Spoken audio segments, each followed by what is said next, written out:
नमस्कार, स्वागत है आपका 18 और स्वदेश पे। मैं हूं मनीष मीनगिरी और कल की तैयारी में मैं अगले आधे घंटे में आपको बताऊंगा कि आज भारतीय बाजारों में क्या हुआ और कल भारतीय बाजारों के लिए क्या अहम ट्रिगर्स होंगे। क्योंकि हफ्ते के पहले कारोबार सत्र में देखिए तो बाजार में कहीं ना कहीं कह सकते हैं कि मिला जुला रुझान देखने को मिला। कुछ शानदार रैली देखने को मिली, जहां निफ्टी बाजार को आउट परफॉर्म करता हुआ दिखा, वहीं बैंक निफ्टी में थोड़ा मुनाफा वसूली देखने को मिला। तो अगले आधे घंटे में कई सारे मुद्दों पर चर्चा होगी। दर्शकों के तमाम सवालों के जवाब भी हम देंगे। हमारे दो जानकार जुड़ेंगे, वो आपके तमाम सवालों के जवाब देंगे। आप भी चाहें तो शो में अपने सवाल भेज सकते हैं। आपको अपना नाम, अपने शेयर का नाम, कौन सा शेयर आपके पोर्टफोलियो में है, किस भाव पे आपने लिया है, कितने शेयर्स आपके पोर्टफोलियो में और कितने दिनों के लिए आप होल्ड करना चाहती है, तमाम जानकारी आप व्हाट्सएप कर सकते हैं। व्हाट्सएप नंबर स्क्रीन पर फ्लैश हो रहा है 9136934056 पे आपको व्हाट्सएप करना ये तमाम जानकारी। इसके अलावा आप सोशल मीडिया प्लेटफॉर्म पे जाइए, 18 के पेज पे जाइए, ट्विटर और फेसबुक पे, और 18 स्वदेश को फॉलो कीजिए। वहाँ भी आप अपने सवाल भेज सकते हैं। आपको बस KKT लिखना है, स्पेस देना और फिर अपना सवाल, जैसा कि मैंने आपको बताया, अपना नाम, शहर का नाम, कितने शेयर आपके पोर्टफोलियो में, कितने दिनों के लिए आप होल्ड कर सकते हैं, तमाम जानकारी भेज दीजिए। फिर हमारे जानकार आपको आपके सवालों के जो जवाब होंगे वो बताएंगे, उस पर क्या रणनीति अपनी चाहिए वो बताएंगे। और आज जो दो जानकार हमारे साथ जुड़ेंगे वो निमेश ठाकर जुड़ेंगे, इंडिपेंडेंट रिसर्च एनालिस्ट है। इसके बाद आदित्य अरोड़ा जुड़ेंगे जो टेक्निकल एनालिस्ट है। इन दोनों से समझेंगे कि आज बाजार में क्या हुआ, निफ्टी और बैंक निफ्टी के लिए कौन से अहम लेवल होंगे, कौन से शेयर पे आपको क्या करनी चाहिए। इसके अलावा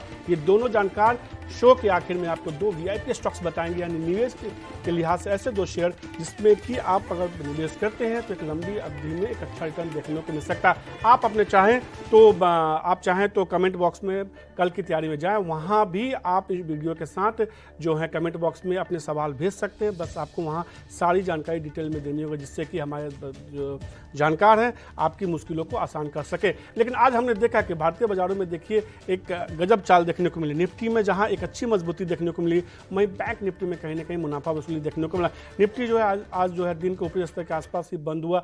कई सारे स्टॉक्स के दम पे खासतौर पे IT एक ऐसा इंडेक्स था जिसने काफ़ी दिनों के बाद एक अच्छी मजबूती दिखाई। उसका असर ये देखने को मिला कि बैंक निफ्टी में एक अच्छी मजबूती देखने को मिली और 18,300 को टिकने में कामयाब हुआ। लेकिन बैंक निफ्टी देखिए इसके लिए 44,000 के ऊपर टिकना मुश्किल हुआ। मुनाफा वसूली कई सारे शेयर में देखने को मिला, उसकी वजह से जो है दबाव देखने को मिला। तो अगर दोनों चार्ट को आप देखें तो कहीं ना कहीं ऐसा लगता है कि निफ्टी जो है आज बाजार में मजबूती दिखा रहा था, बैंक निफ्टी कमजोरी दिखा रहा था। जबकि अगर पिछले 2-3 हफ्तों का ट्रेंड देखेंगे तो निफ्टी के मुकाबले जो है बैंक निफ्टी में ज़्यादा मजबूती थी। अब कहीं ना कहीं थोड़ा सा ट्रेंड जो है रिवर्सल होता हुआ दिख रहा है। आगे जानकारों से समझेंगे कि इसके क्या मायने हैं। लेकिन कई सारे स्टॉक्स देखिए खासतौर पे निफ्टी के, जिसमें कि आज एक अच्छी मजबूती देखने को मिली। कई शेयर थे खासतौर पे अदानी ग्रुप के शेयर में देखिए आज के ट्रेंड में एक अच्छी मजबूती देखने को मिली, और जिसके दम पे जो है हमने एक अच्छी खरीदारी देखी है। निफ्टी और बैंक निफ्टी का आप दो चार्ट देख रहे हैं कि आज बाजार में हुआ क्या। अब कुछ स्टॉक्स देखिए, खासतौर पे निफ्टी के गेनर्स स्टॉक्स देखिए। अदानी इंटरप्राइजेस एक अच्छी मजबूती देखने को मिली। इसके अलावा अदानी पोर्ट, वहाँ हमने एक अच्छी खरीदारी देखी। इसके अलावा डीवीज लैब, अपोलो हॉस्पिटल जैसे स्टॉक्स थे जहाँ आज के ट्रेंड में मजबूती दिखाई थी। आज अदानी ग्रुप के तमाम शेयर में एक अच्छी मजबूती का रुझान देखने को मिला। नतीजों के बाद डीवीज लैब में भी हमने आज एक अच्छी तेजी बनती हुई देखी। निफ्टी लूजर स्टॉक्स की बात करें तो उसमें कहीं ना कहीं बैंकिंग स्टॉक्स आपको दिखेंगे, क्योंकि बैंकिंग शेयर में आज दबाव देखने को मिला। Hero MotoCorp, axis bank, Nestle, Eicher motor जैसे स्टॉक्स थे जहाँ के आज के ट्रेंड में दबाव देखने को मिला। निफ्टी बैंक के गेनर, अगर निफ्टी बैंक में कुछ ऐसे स्टॉक्स थे जो खरीदारी जहां बनती हुई दिखी, उसमें PNB जैसे स्टॉक्स थे जहां खरीदारी देखने को मिली। इसके अलावा बंधन बैंक, AU स्मॉल फाइनेंस और SBI जैसे स्टॉक्स थे जहां थोड़ी सी मजबूती देखने को मिली, लेकिन बहुत ज़्यादा इसका असर नहीं देखने को मिला। क्योंकि हेवी वेट जो बैंकिंग स्टॉक्स है, खासतौर पर ICICI बैंक, एक्सिस बैंक में हमने देखा थोड़ा दबाव बनते हुए दिखा, और ये तमाम शेयर जो है आज गिरावट के साथ बंद हुए। Bank of Baroda, HDFC first bank जैसे स्टॉक्स में भी आज के ट्रेड में दबाव देखने को मिला। लेकिन कुछ स्टॉक्स देखिए जो लगातार मैं शो में चर्चा करता हूं, जो आज के हीरो हैं, ये वो स्टॉक्स हैं जो इसमें कुछ सेक्टर्स देखिए, मेटल, IT, फार्मा, रियल्टी जैसे सेक्टर्स थे जहां पे एक अच्छी मजबूती देखने को मिली। काफ़ी दिनों के बाद IT में एक अच्छी खरीदारी देखने को मिली, चाहे TCS हो, एलेंट्री, माइंट्री जैसे स्टॉक्स हो, जिसके दम पे हमने देखा कि IT स्टॉक्स में मजबूती थी। मेटल में देखिए वेदांता जैसे स्टॉक्स में आज के ट्रेड में एक अच्छी मजबूती देखने को मिली, उसके दम पे हमने मेटल स्टॉक्स में मजबूती देखी। फार्मा और रियल्टी में थोड़ी खरीदारी बनती हुई दिखी। अगर गिरावट वाले सेक्टर की बात करेंगे तो उसमें बैंकिंग फाइनेंस जैसे सेक्टर थे जहां दबाव देखने को मिला। लेकिन आज के कुछ हीरो स्टॉक्स देखिए जो गिरते हुए बाजार, मतलब खासतौर पे निफ्टी में तो तेजी थी, बैंक निफ्टी में गिरावट थी, लेकिन कुछ ऐसे स्टॉक्स जो स्मॉल कैप और मिड कैप है वहां देखिए एक अच्छी मजबूती देखने को मिली। Share shipping, Indotech transformer, Fineotex chemical, Nilkamal जैसे स्टॉक्स देखे जहां एक अच्छी खरीदारी देखने को मिली। इन तमाम शेयरों पर आप नजर बना के रखें, कुछ शेयर में अपर सर्किट भी लगता हुआ दिखा। इसके बाद Kaynes technology, Elgi equipment, VR logistics, Everest Kanto cylinder जैसे स्टॉक्स में खरीदारी देखने को मिली। अलग अलग सेगमेंट के, चाहे लॉजिस्टिक्स हो, इक्विपमेंट वाली हेवी इक्विपमेंट वाली कंपनी हो, इसके अलावा फाइनेंस जुड़ी कंपनी हो, फार्मा शेयर्स हो, सब में खरीदारी देखने को मिली। मुथूट फाइनेंस, नारायण हिंदालय, बाल्किस इंडस्ट्री जैसे स्टॉक्स थे जहां मजबूती देखने को मिली। अब कुछ ऐसे स्टॉक्स देखिए जो एक साल के ऊपरी स्तर पर कारोबार करते हुए दिखे, आज के ट्रेड में मजबूती दिखा रहे थे। ऑडियो प्रो सॉल्यूशंस में एक अच्छी मजबूती, बजाज कंज्यूमर, क्रेडिट एक्सेस ग्रामीण में अच्छी खरीदारी, एस्मो जैसे स्टॉक्स में खरीदारी देखने को मिली। मिड कैप आईटी स्टॉक्स में आज के ट्रेड में कहीं ना कहीं एक खरीदारी का रुझान वापस से बनता हुआ दिखा है। कोकोआ, कैमलिन, मेनन बेयरिंग, सोम डिस्टिलरी, शांति गैस, ऑटो इंडस्ट्रीज में खासतौर पर शांति गैस और मेनन बेयरिंग जैसे स्टॉक्स में थोड़ी खरीदारी का रुझान आज के ट्रेड में बनता हुआ दिखा। तो ये वो small cap mid cap stocks है जहां पर लगातार तेजी बनी हुई है। और बीते करीब एक महीने से मैं लगातार आपको ये कह रहा हूं कि बाजार भले ही इंडेक्स अटके एक दायरे में रहे, लेकिन स्मॉल कैप और मिड कैप शेयर में जो खरीदारी का रुझान है वो अभी भी कायम रहेगा और यही कमोबेश ट्रेंड देखने को मिल रहा है। अब हमारे साथ दोनों जानकार जुड़ चुके हैं, निमेश जुड़ चुके हैं, आदित्य जुड़ चुके हैं। अभी फिलहाल निमेश जुड़े हैं, उनसे बात करते हैं। निमेश, 18 स्वदेश को समय देने के लिए शुक्रिया। हमने देखा कि जिस तरह से पिछले 2 हफ्ते से निफ्टी बैंक कहीं ना कहीं आउट परफॉर्म करने की कोशिश कर रहा था, आज वहाँ थोड़ा मुनाफा वसूली देखने को मिला, निफ्टी में एक अच्छी मजबूती देखने को मिली। तो क्या ये माने कि थोड़ा शॉर्ट टर्म के लिए थोड़ा सा ट्रेंड रिवर्सल हो चुका है और निफ्टी बैंक में अब थोड़ी प्रॉफिट बुकिंग देखने को मिल सकती है? Very good evening Manish. देखिए, अभी मार्केट के अंदर जो ट्रेंड चल रहा है, काफी अंडरलाइंग टोन जो है वो काफी स्ट्रॉन्ग है। और निफ्टी अगर आप देखें तो कई दिनों से 18,000 का एक जो साइकोलॉजिकल लेवल था उसके ऊपर सस्टेन हो रहा है। सेक्टर रोटेशन हो रहा है, वो एक अच्छी बात है। जहां पर हम लोग देख रहे थे बैंक एक आउट परफॉर्म कंटिन्यूसली निफ्टी को ऊपर खींचने में मदद कर रहा था, वहीं पर आज हमने आईटी और फार्मा जो लेगार्ड्स थे वहीं पर एक बाइंग देखी, साथ में मेटल भी साथ में आया। तो ऑल ओवर मुझे लगता है कि निफ्टी में एक स्ट्रेंथ बनी हुई है। Bank Nifty already out perform कर चुका है, इसलिए थोड़ा टाइम करेक्शन जा रहा है, बट ऑल ओवर स्ट्रक्चर जो है बैंक निफ्टी का पॉजिटिव है। और मुझे लगता है कि निफ्टी आने वाले दिनों में नया हाई बनाए, ऐसी पॉसिबिलिटी स्ट्रॉन्गली दिख रही है। सेक्टर रोटेशन हो रहे हैं, स्टॉक रोटेशन हो रहे हैं, जहां पर स्टार्टिंग में हमने लार्ज कैप को परफॉर्म करते देखा। पिछले 2-3 दिनों से जैसे आपने बताया कि हम लोग मिड कैप और स्मॉल कैप में काफी अच्छा बाइंग इंटरेस्ट देख रहे हैं। तो मुझे लग रहा है कि निफ्टी का अंडरटोन एक बुलिश है और यहाँ से आगे जाने की उम्मीद हम लोग कर सकते हैं। ये मानते हुए कि अभी भी निफ्टी मजबूती देखने को मिल सकती है। आदित्य, क्या राय होगी, निफ्टी पे ज्यादा दाव लगाएंगे या बैंक निफ्टी पे?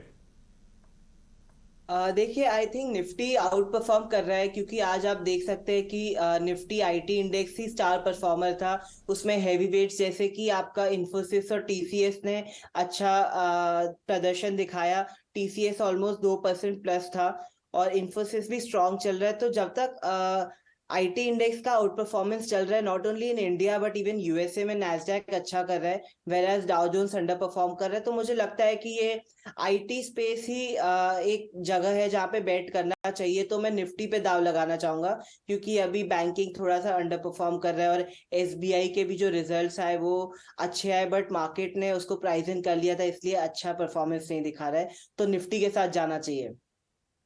आदित्य और निमेश मानते हुए कि निफ्टी में यहाँ से और मजबूती देखने को मिल सकती है। अब फटाफट सवाल जवाब के सिलसिला को शुरू करते हैं। उमेश मन्ना जी ने कोलकाता से सवाल भेजा है, इन्होंने यूट्यूब पे ये सवाल पूछा है। जेनसेट टेक के बारे में जानना चाहते हैं। 40 शेयर के पोर्टफोलियो में है, 309 रुपये के भाव पे इन्होंने शेयर को लिया है, 1 से 2 साल के लिए होल्ड करना चाहते हैं। जेनसेट टेक पे क्या राय होगी निमेश? हमने देखा है कि इस शेयर में भी काफ़ी ज़्यादा गिरावट देखने को मिली थी, अब बीते 10-12 सत्रों से थोड़ी सी खरीदारी वापस लौटी है। जरूर से एक स्टॉक के अंदर पिछले अगर साल की कंपेयर करें तो एक काफी अच्छा स्टॉक ने एक रिटर्न दिया है। हालांकि आईटी स्टॉक के अंदर हम लोग देख रहे थे कि कहीं ना कहीं अंडर परफॉर्म है, एक सेलिंग प्रेशर दिख रहा है। कंपनी के वैल्यूएशन के लिहाज से अगर देखें तो कंपनी अराउंड અત્યારે 15% रिटर्न ऑन कैपिटल एम्प्लॉयड दे रही है और 11% का रिटर्न ऑन इक्विटी है, जो एक एवरेज बोल सकते हैं।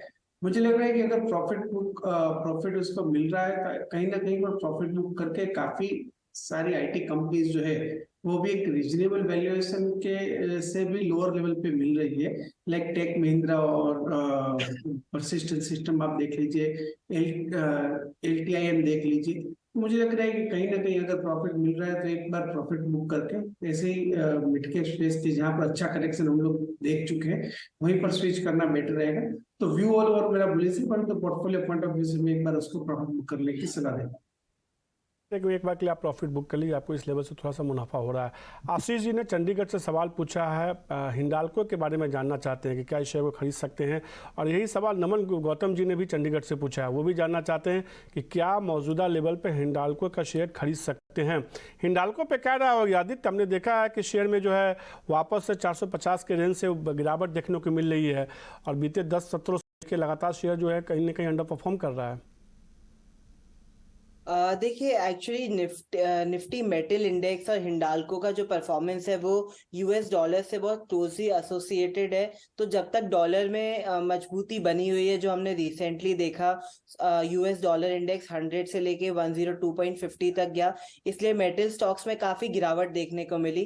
पर हालांकि अभी थोड़ा सा डॉलर इंडेक्स रेजिस्टेंस पे है, इसलिए ये हिंडाल्को अपने 407-408 के लेवल पे टिका हुआ है।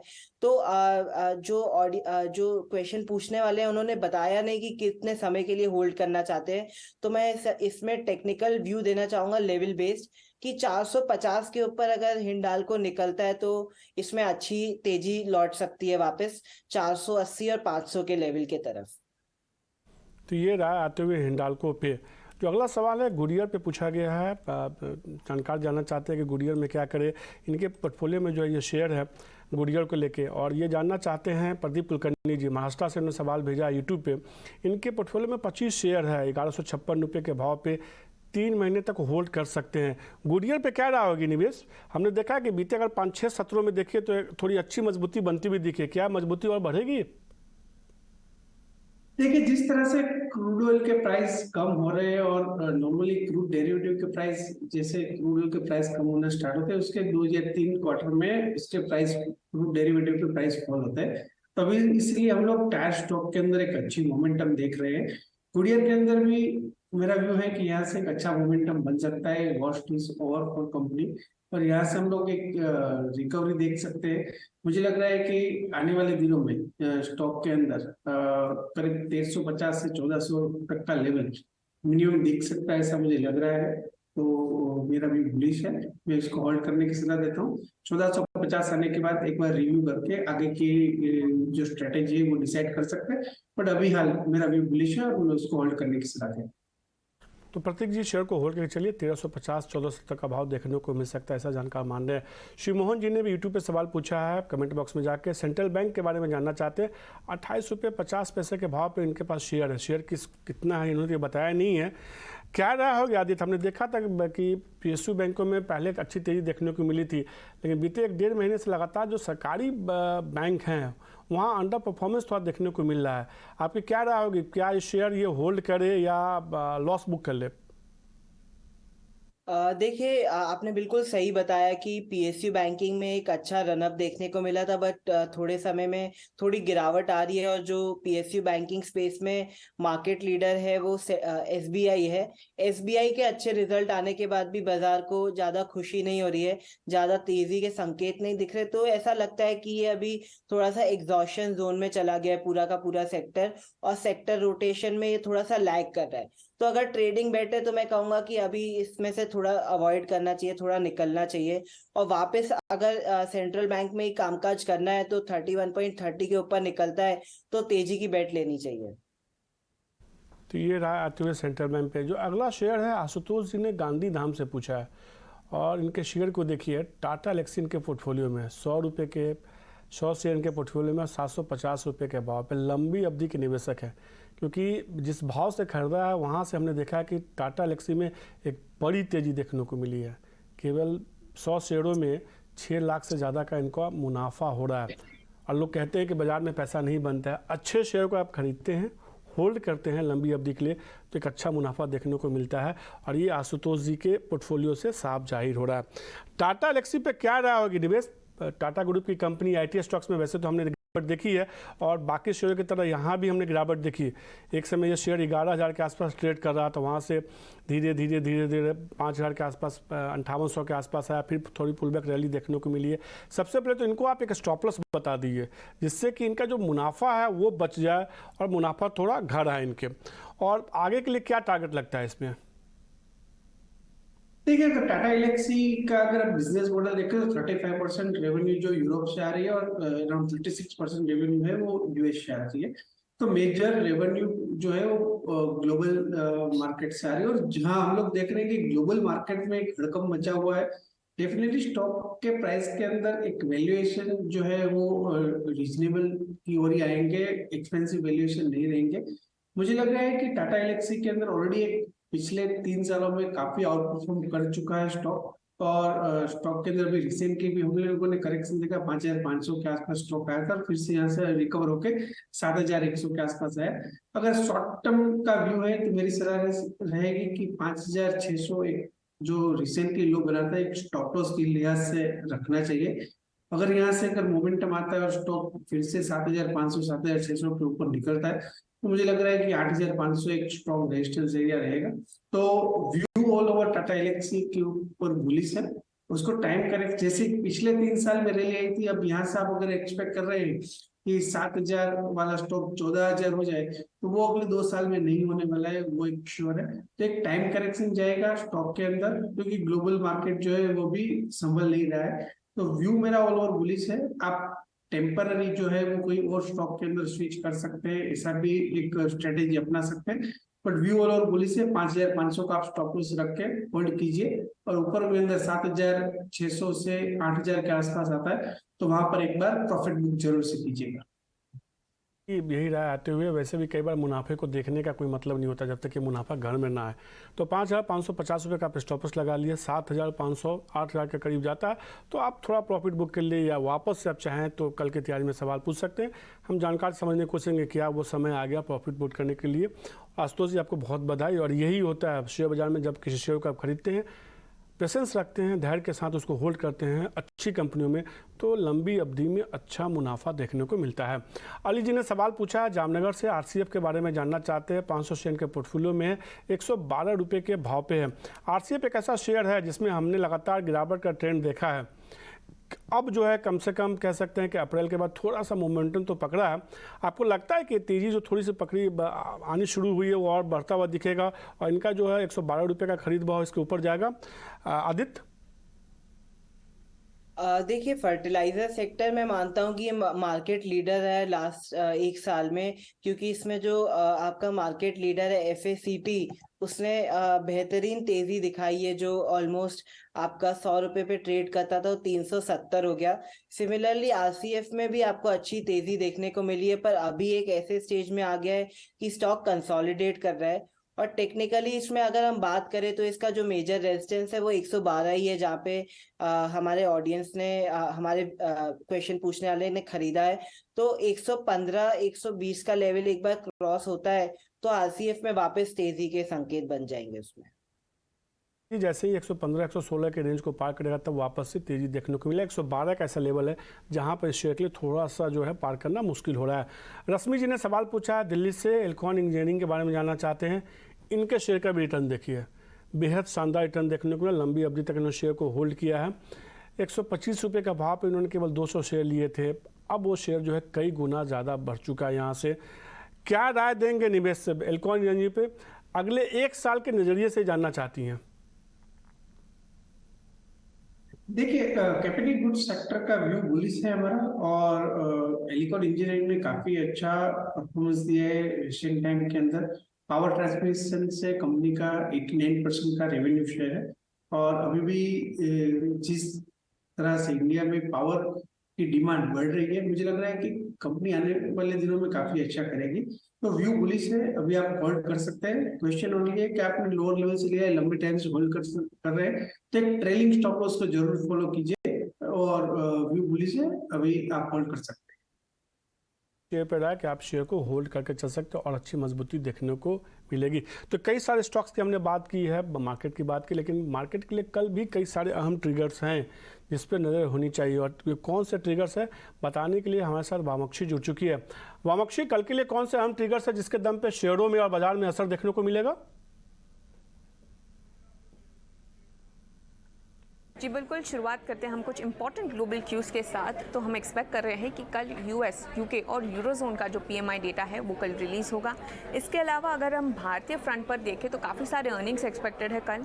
निफ्टी कंपनीज में से कोई अर्निंग्स एक्सपेक्टेड नहीं है, मगर इनके अलावा भी काफ़ी सारे दिग्गज कंपनी जैसे कि हमारा Raja batteries, Biocon, Ashok Leyland, NMDC, Somany ceramics, बैरोक engineering, Fortis health care, JSW energy, Schneider electronics, sequence scientific जैसे दिग्गज कंपनी अपने नंबर्स पेश करेंगे कल, और इसी के चलते ये आपके रेडार पर ज़रूर होने चाहिए। कॉर्पोरेट फ्रंट पर अगर हम देखें काफ़ी सारी बोर्ड की बैठक होने जा रही है। तो ओवरऑल अगर हम देखें तो century textiles, Sumani ceramics, Varroc engineering और बजाज इलेक्ट्रिकल्स खास करके फोकस में रहेंगे, क्योंकि कल इन सारे कंपनीज की बोर्ड की बैठक होने जा रही है फंड रेजिंग को लेकर। और आखिर में हम कुछ इंपॉर्टेंट इवेंट्स पर फोकस करेंगे। तो कल बैंक एक्सचेंज शुरू करने वाले हैं 2000 रुपये के नोट के। G20 का TIWG मीट भी हो रहा है बेंगलुरु में। करीब 100 डेलीगेट्स WTO रिफॉर्म्स डिस्कस करने वाले हैं। और आखिर में कतार इकोनॉमिक फोरम पर नजर रखिएगा। ये फोरम होने जा रहा है मई 23 से लेकर मई 25 तक। तो लाडली ये थे सारे इंपॉर्टेंट ट्रिगर्स और इवेंट्स जो आपके रेडार पर होने चाहिए कल के ट्रेडिंग सेशन के लिए। कई सारे अहम ट्रिगर्स हैं जिसका असर कल देखने को मिला। कई नतीजे कल भी आ रहे हैं, अभी नतीजों का सीजन अभी भी जारी है, तो तमाम नतीजे भी सबसे पहले आप ET9 स्वदेश पे देख सकते हैं। वामक्षी, शुक्रिया आपको तमाम जानकारी बताने के लिए।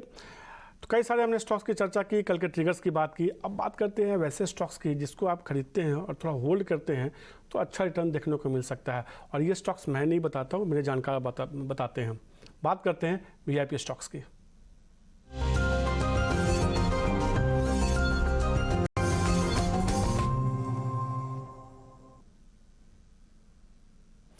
निमेश, आपकी तरफ से कौन से VIP शेयर होंगे?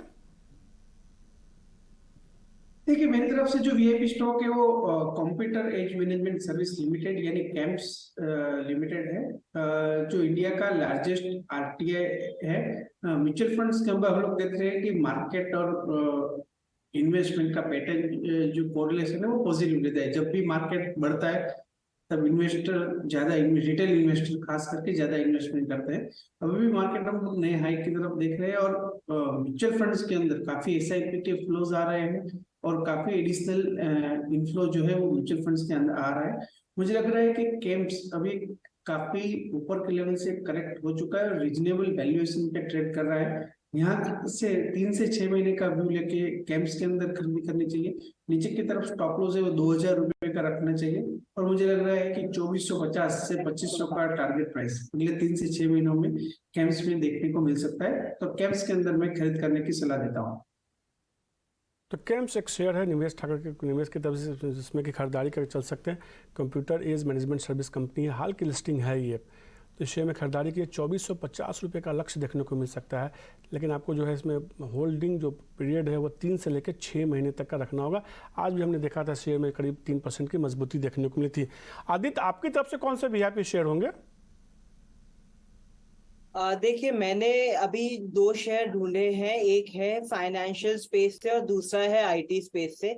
अगर आप देखें अभी फाइनेंशियल स्पेस में मार्केट काफी बटा हुआ है, स्टॉक स्पेसिफिक मूवमेंट चल रही है। एक साइड जैसे आप PSU बैंकिंग में लगार्डनेस देख रहे हैं, दूसरी साइड NBFC जैसे मुथूट फाइनेंस अच्छा कर रहे हैं। और आज एक और NBFC स्टॉक ऊपर उभर के आया है, वो है पूना वाला फिनकॉर्प।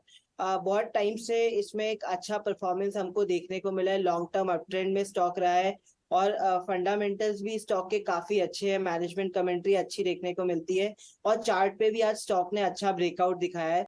तो पूना वाला फिनकॉर्प को 346 में बाय किया जा सकता है। 320 का स्टॉप लॉस रहेगा और 379 और 400 का टारगेट रहेगा। दूसरा स्टॉक मैंने लिया है टेक्नोलॉजी स्पेस से। इसमें भी एक ये ऐसा सेक्टर है जो जिसकी काफी पिटाई हुई साल की शुरुआत में, जैसे कि इन्फोसिस में हमने देखा 52 वीक लो पे उसका भाव चला गया था। साथ ही साथ मिड कैप स्मॉल कैप की भी काफी धुलाई हुई, पर LTIM और LTTS एक ऐसे कैटेगरी का स्टॉक्स है जिसमें ROE आपका काफी अच्छा रहता है, ROCE काफी अच्छा है, और इसमें ईपीएस की ग्रोथ रहती है साल दर साल, और स्टॉक भी बहुत अच्छा है। तो टेक्नो फंडा से भी बहुत अच्छा कैटेगरी का स्टॉक है। आज स्टॉक ने ब्रेकआउट दिया है, तो 4990 पे बाय किया जा सकता है, 4690 का स्टॉप लॉस और 5500 से 5900 का टारगेट। तो ये दो शेयर आप आदित्य की तरफ से LNTI माइंट्री में खरीदारी करने की सलाह दे रहे हैं। उनको लगता है कि यहाँ 5500 से लेकर 5900 तक का लक्ष्य देखने को मिल सकता है। 4690 रुपये का आपको इसमें स्टॉप लॉस लगाना होगा। तो निवेश ने एक स्टॉक्स बताया, आदित्य ने दो स्टॉक्स बताया, जिसमें कि बतौर VIP शेयर आप खरीदारी करके चलते हैं और थोड़ा नजरिया आपको लंबा रखना होगा, तो इसमें अच्छा मुनाफा देखने को मिलेगा। आदित्य ने तो स्टॉप लॉस भी बताए हैं दोनों शेयरों में। आदित्य निवेश 89 स्वदेश को समय देने के लिए शुक्रिया। कल की तैयारी में कई सारे स्टॉक्स पे आपके साथ चर्चा हुई, इसके लिए शुक्रिया। कल की तैयारी में आज के लिए इतना ही। मुझे दीजिए इजाज़त। नमस्कार।